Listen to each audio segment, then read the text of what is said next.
on my way down. On my way. Hi, I'm Priscilla Amato. I decided to do this video because when I had first cut my hair, as you can see, I went on YouTube and I was trying to find different videos, different styles and different looks that people would do after cutting off all their hair and trying to grow it back naturally in different transitions. And I couldn't really find anything starting from someone actually cutting off all their hair. So I decided that I was going to document my journey about cutting off all my hair and my process and growing it back naturally.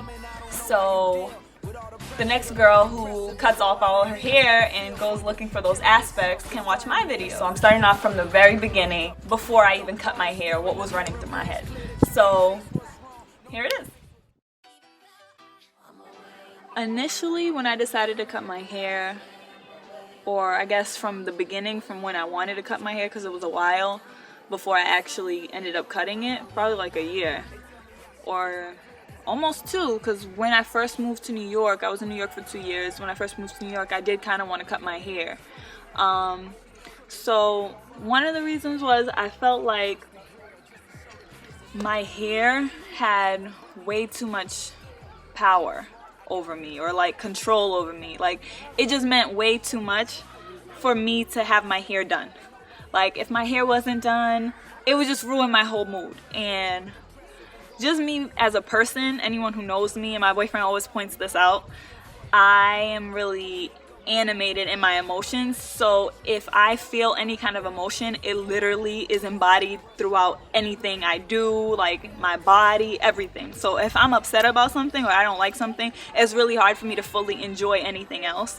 So like, I would have a bad hair day and that would literally ruin my mood. Like, I could be doing, I remember, here's a specific situation when my boyfriend surprised me with tickets to go to the Jay-Z concert, and this was at the Barclays Center in Brooklyn, and my hair wasn't done that day, and I didn't want to care about it because I was so happy, but in the back of my mind, it was bugging me the out. I was pissed off.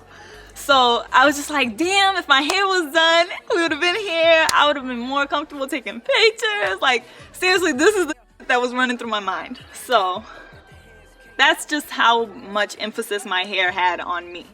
So I didn't like that. I really want to embody positivity and, you know, live a positive and an extraordinary life, and it's hard to do that if you really can't fully enjoy something when something you really don't have that much control over is bothering you. So that was one reason. Another reason was simple enough. Like, I really just didn't feel like doing my hair. Like, I wanted to be able to wake up and leave the house and not have to do my hair.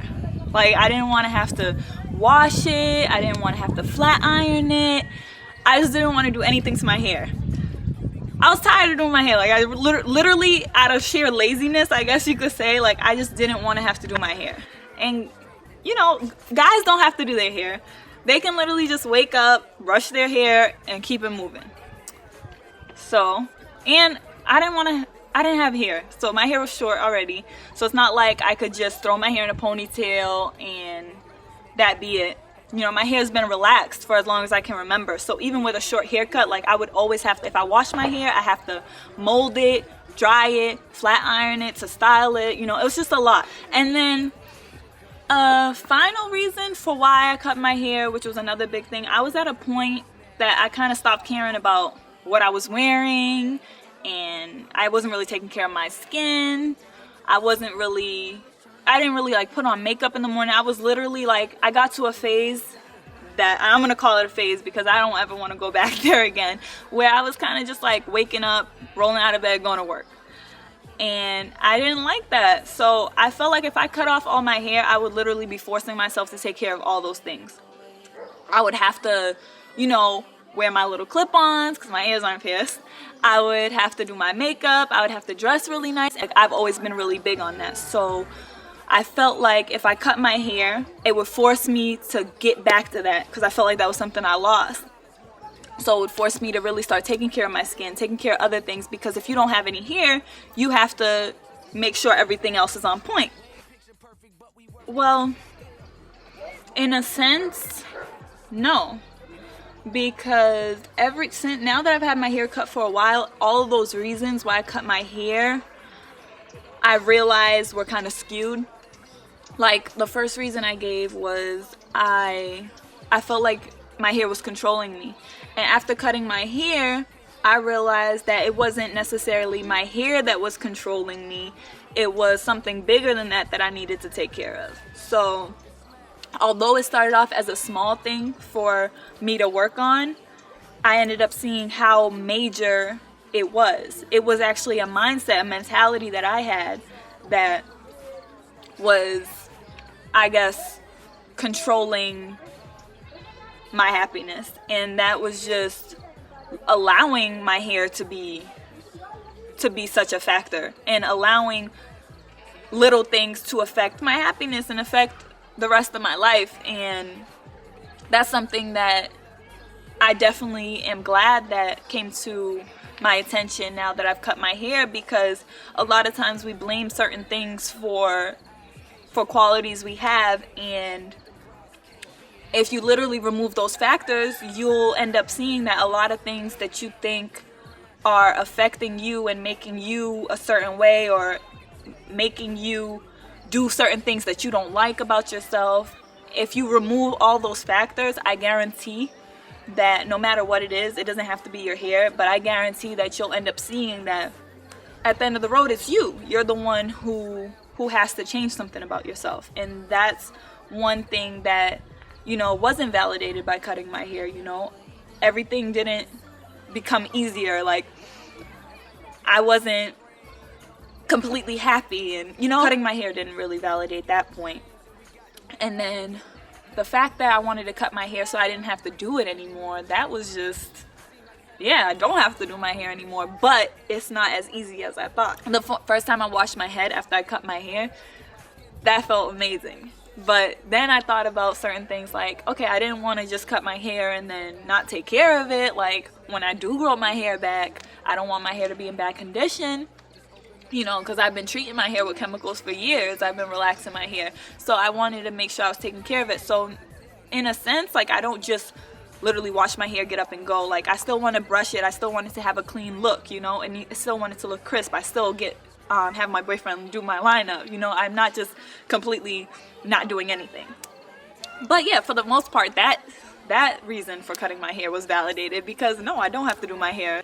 The other reason, which was for me to force myself to take care of, myself, and kind of get control of my life, which I didn't look at in that way when I first made the decision. I was literally just thinking, okay, I'll actually make sure I start getting dressed, put my outfits together, and doing my makeup and keeping up with my makeup, go buy new makeup and all that stuff that I wanted to do.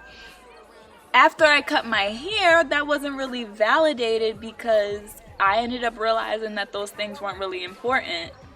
And as much as I love those things, like, I have my makeup on right now, I keep my makeup minimalistic in the first place.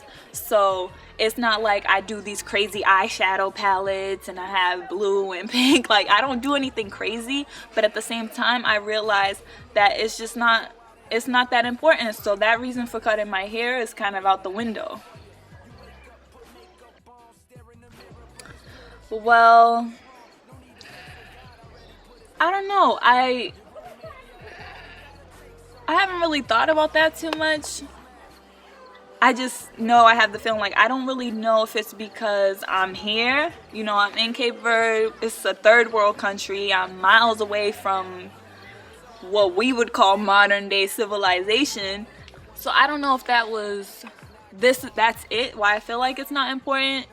I think it might have played a role in me realizing that, because shortly after cutting my hair, we made this move here. So I don't know, like, Preston, my boyfriend, always makes this point, like, he does not like me wearing makeup. So, one, like, I'm in this committed relationship with somebody who doesn't really care for me having on makeup. So I'm not trying to go out and get any other men. Like, I don't need any other male attention. So what am I really putting on makeup for? And I always have conversations with my boyfriend, and I'm like, I realize women are really putting on makeup for other women, because a lot of guys don't like that crazy makeup. Guys don't even notice if you have on mascara. and people are paying $350 to go get fake eyelash extensions and eyelash lifts and all these crazy innovations in beauty. And it's like, for what? Guys don't even notice it. Like, I'll line my lips and do it, like, and try to trick my boyfriend to see if he noticed anything different. No. So that's one thing. Like, my boyfriend doesn't even care about it. So, not that I was really doing it for him in the first place, because I always wore makeup because I like the way I look when I put on my makeup. Like, when I do my makeup and I have my makeup done right now, like, I feel better about myself. Like, I feel like I look really pretty. You know, not that I don't feel like I feel ugly without it, but I definitely feel like I look better with it. You know, because I emphasize certain things that are my good features.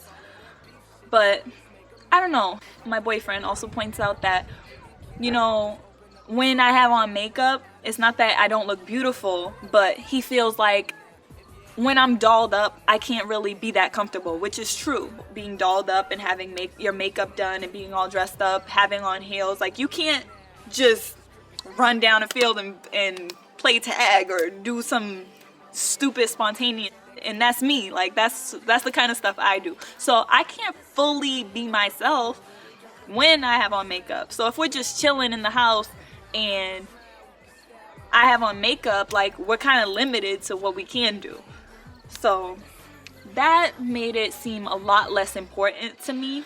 And the biggest reason why, I guess, I don't feel like any of that, like, exterior stuff that I wanted to cut my hair to force myself to take care of isn't really important anymore, is because, like, after I cut my hair and I did start taking care of those things, I didn't really feel empowered in myself.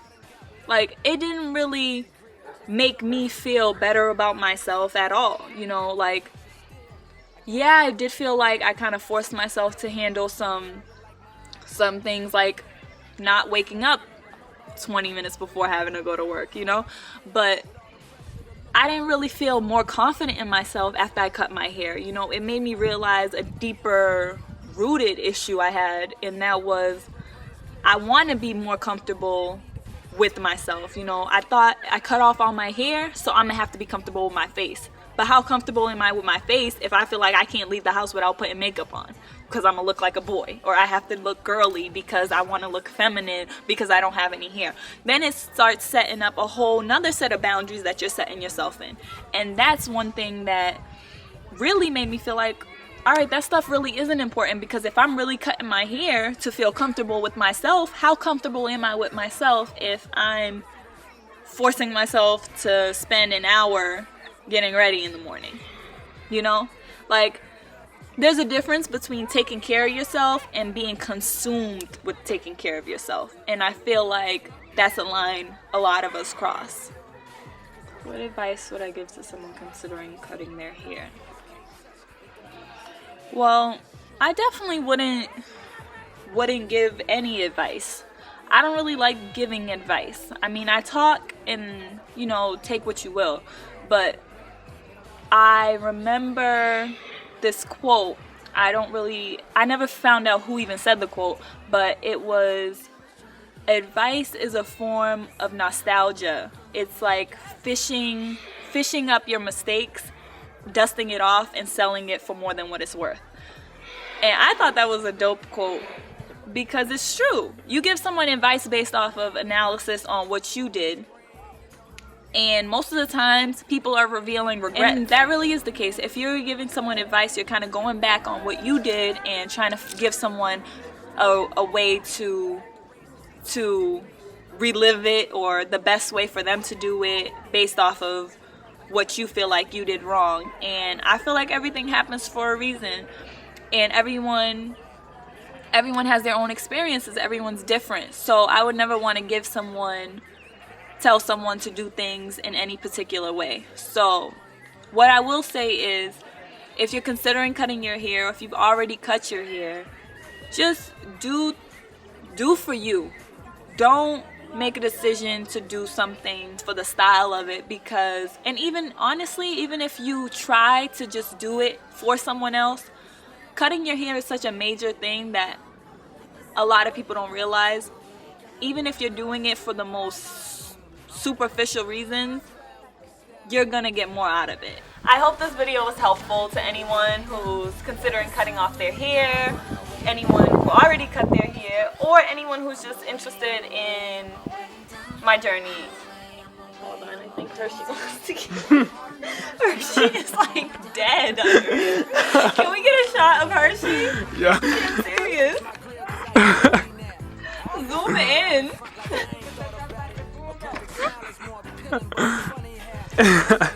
I thought Hershey was trying to get a shot.